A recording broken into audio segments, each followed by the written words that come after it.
Laptop computer spins onto the screen, opens, and displays ATP Education Program webinar series, closes, and then spins off the screen. Hi everyone, welcome to Reinforcement Systems.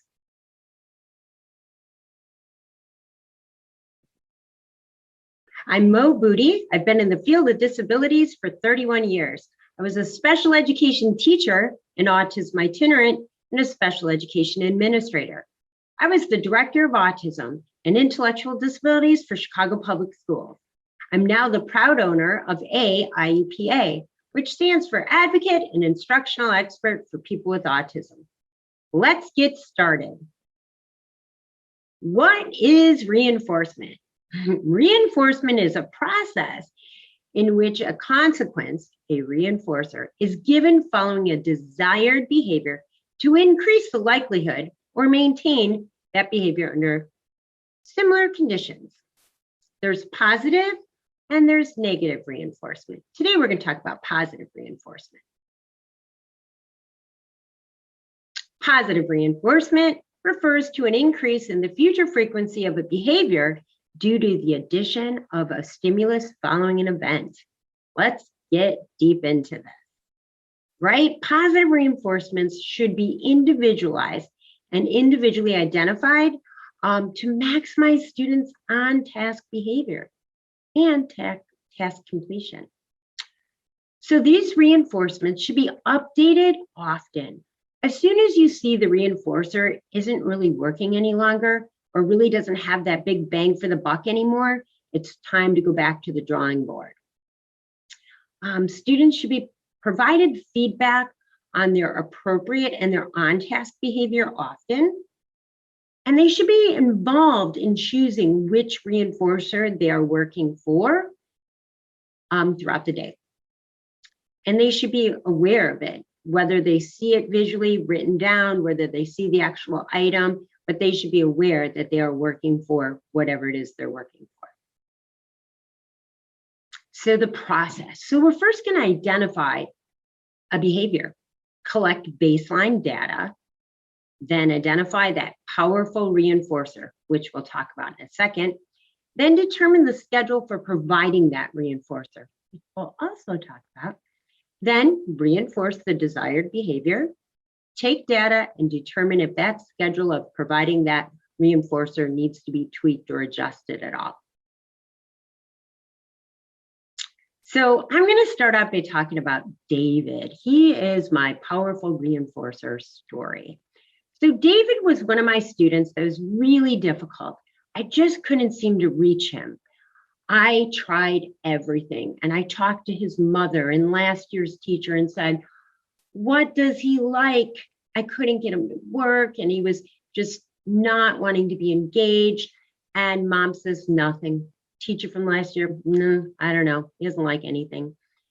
Oh, and I just, every day, what does he like? What does he like? Well, then one day, the lunchroom lady walks in with a sleeve of styrofoam trays. And I think, listen here, lady, we do more than art in this class. And she says, they're not for you. They're for David. I said, David? She said, oh, he loves these. David loves something? She said, oh yeah, he goes to the lunch line every day. The second his hands touch that styrofoam tray, he smiles from ear to ear. He sits down in the very first seat in the lunchroom, dumps his food out, and then places it under his arm and smiles from ear to ear. And then I went, David smiles? So for the next year, whether it matched my outfit or not, I wore this necklace. And it says, first work, then, and it's a picture of David holding the tray. Just, you could see his hands, not his face. So first work, then tray. This was magic. The things he could do, the things he knew, and all it was, I hand him the tray. He would literally take the styrofoam tray, put it under his arm, smile from ear to ear. I'd put the timer on for 2 minutes. And then when the timer would go off, I would just point, okay, now work. Put my hand out, he'd hand me the tray, and he'd work. Now, what reinforcement inventory would I have done to find out what you like to hold under your armpit? None, right? It was so amazing that here this lunchroom lady is the one who identified this. So that was it. I was changing every time I needed to find out a powerful reinforcer. First of all, I didn't just ask parent and last year's teacher. I asked the bus driver, the bus aide, the music teacher, the siblings, peers, other people that came into this child's life. And then I asked all the unusual questions. What do they like to carry? What do they like to spin? What do they like to smell? What do they like to touch? What do they like to interact with? What's their favorite book? What's their favorite sound? What do they like to flap? What do they like to smell? All these kind of unique, different kind of outside of the box thoughts.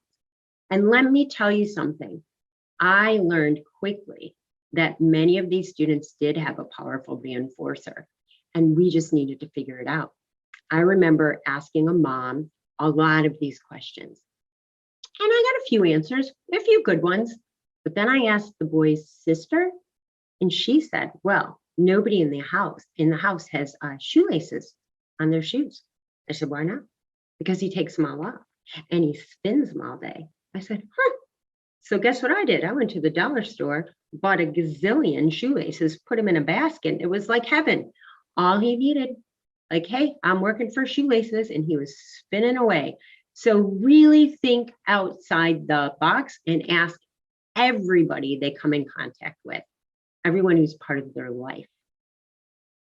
And then what I would do was I would take a colored piece of construction paper for each of my students, and I would put it up behind my desk. And for example, let's say Brian's one of my students.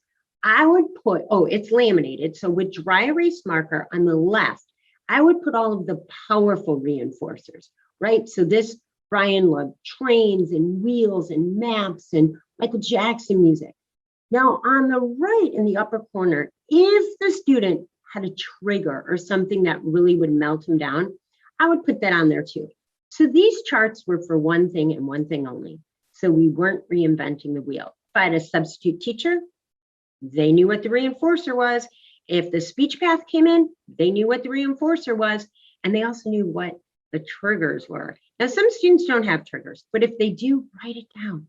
And then here's the great thing too, is I did it with dry erase marker because, and we'll talk about that a little bit later, but sometimes the reinforcer works so well, and then it loses its sparkle, if you will. So I just erase it and maybe add a new one. So let's talk about another child where I needed a reinforcer. So Patrick was a boy that I had got called in to come observe to provide some input. The child had very significant aggressive behavior. And so I came in to observe, and they were right.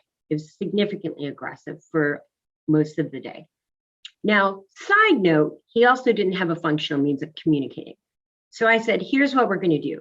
We're going to get right on an evaluation for communication system. So we called in the whole team, right? So everyone's going to be working on that. In the meantime, we got to do something. So I say, hey, what's his powerful reinforcer? What does he really like? And the teacher says, oh, he loves koosh balls. That's his powerful reinforcer. And I said, no, actually it's not. She's like, what do you mean it's not? You don't even know him. This is his powerful reinforcer. I said, well, let me tell you why not. Because I can see 18 of them right now, all within arm's reach of him. So you've got a choice. You can, one, take away the koosh balls and make them a reinforcer, or two, come up with a different reinforcer. But she already knew he loved these things. And I said, okay, well, I'm going to tell you one other thing you're not going to like. It's probably going to get worse before it gets better. So she was willing to give it a try. So we took all the koosh balls away. We made a visual representation of it. And again, remember, we're working on communication at the same time. But yeah, she said it was hard. It was very, very hard. It took quite some time. And one day, he handed her the koosh ball symbol, and she just gave it to him. She said, oh my gosh, did I do the wrong thing? He didn't even do any work for it. And I said, no, you did the right thing. because he needed to see the power of that symbol he gave, right? So it was a long road. And at the beginning for him, he needed to do just a little bit of work to get his kush ball, just a little. And I said, just slow and steady. We'll increase his workload as he can handle it. So that is the story about the kush balls. We also have Victoria. Her reinforcer was the songbook. She loved to write her little rap songs. She was in 6th grade. She was a big kid. And the teacher says, oh, I want to place her out in a therapeutic school. And I was like, what? So I do the observation and I observe for 40 minutes. And I tell the teacher, go ahead, pretend I'm not here. So in the 40 minutes, 22 times the teacher called her name, Victoria, put your book away. Victoria, put your book away. Victoria, and Victoria doesn't even blink. Like she just has it out. Oh, she also leans back in her chair a lot, which is hard when you're in a small room and it would hit someone. So Victoria, put your chair down. So long story short, that was 40 minutes, 22 times. Then I say then they have a break. Then the next class, I tell the teacher, okay, now for this 40 minutes, don't address her at all. I got it. So we start, she takes out the book. I nonchalantly write on a Post-it note, book and desk. Just walk by her desk, place it on her desk. This girl responded like it was so embarrassing. She was like, oh my gosh. But yet her name was called 22 times and it didn't faze her because she wasn't processing that. So she put that book away right away. And then the other thing where she tilts her chair back, she did that once. I wrote it down on a Post-it note, put it down. She put her chair down right away, put the Post-it note in her desk and was like, oh my gosh. Then she calls me over. I'm like, yes. How long are you going to be here? I said, well, I'm leaving, but the Post notes are staying. So the end of that story is the visuals work. But here's what I learned about the reinforcement system. She had access to it at all times. So I always think of sing. So are they getting it too much? Do they have to wait too long? Like, oh, I'm going to give you a reinforcer on Friday. Well, guess what? I have Monday, Tuesday, Wednesday, and Thursday. They're not going to be looking too good if I have to wait till Friday. They're not getting it enough. So maybe I just give it to them for like 5 seconds and they aren't getting enough out of it. Or they're going to get it anyways. So the getting it anyways is going to be really difficult for those kids whose powerful reinforcer is, for example, the computer, and they have like computer time in the afternoon. So maybe they say, oh, well, I didn't get my reinforcer. 2 o'clock's computer time. So we have to kind of think about that and say, is there something else? Is there another reinforcer? But keep these in mind because they're really, really important. Don't use a reinforcer you can't give. Don't put it on the choice list. I've seen this before, and this causes incredible meltdowns. If the reinforcer is computer and the computer's broken, it's not a choice. If you're out of chips, don't put it on there. If you know you're not going to have enough staff this day to go to the gym and that's his reinforcer to run around the gym, don't make that a choice. If his favorite toy is broken, don't make it a choice. So make sure the reinforcers you're using are things that you actually can follow through with. So let's look at a couple of ways on how to make this visual. Right? First, I'm going to do this, then I'm going to get this. First, then I've had people use the 1, 2. It's all preference, right? So here's that one right here. First, write, then computer. But again, you could do 1, 2, definitely. I have some of those as well. Very simple. First, then.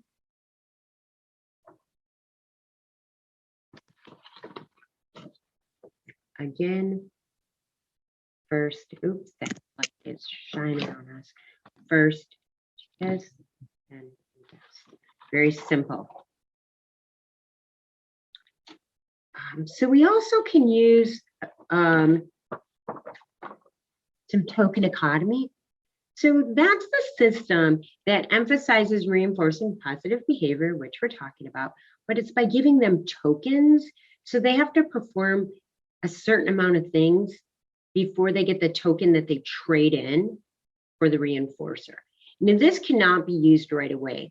This is when you're kind of expanding, like, I want you to do more stuff before you get the reinforcer. So like for Patrick, this would not be right for him initially, right? But so it could be something as simple as, let's see here. So you have the I am working for. So I'm going to say that he's working for some raisins. And then each time they complete a task, they get a little star. I just have them right here in the back. Just store them here. And then guess what? When the card is filled, what do you get?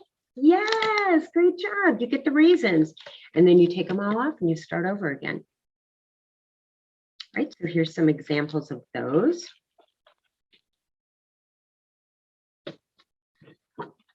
Use this, where they have to get 3 tokens. You can use the ones from the PEX training. You can use these. With this one has like some reminders of what they have to do to get a token. Right? So my final thoughts are this. Determine the powerful reinforcer. Very important. Determine how often that particular student needs to be reinforced and take that data and adjust accordingly. If the child's successful working 20 minutes and getting a reinforcer, and they've been doing that pretty consistently, then guess what? Now it's going to be 25. All right, so use that data and adjust accordingly. All right, thanks a lot for coming, you guys. Remember, I'm Mo Buti, mobuti@hotmail.com, or check out my website. Thanks for coming. Bye. Thank you for watching. For more information on the ATP education program, please visit our website at atp.nebraska.gov/education or email us at atp.education@nebraska.gov.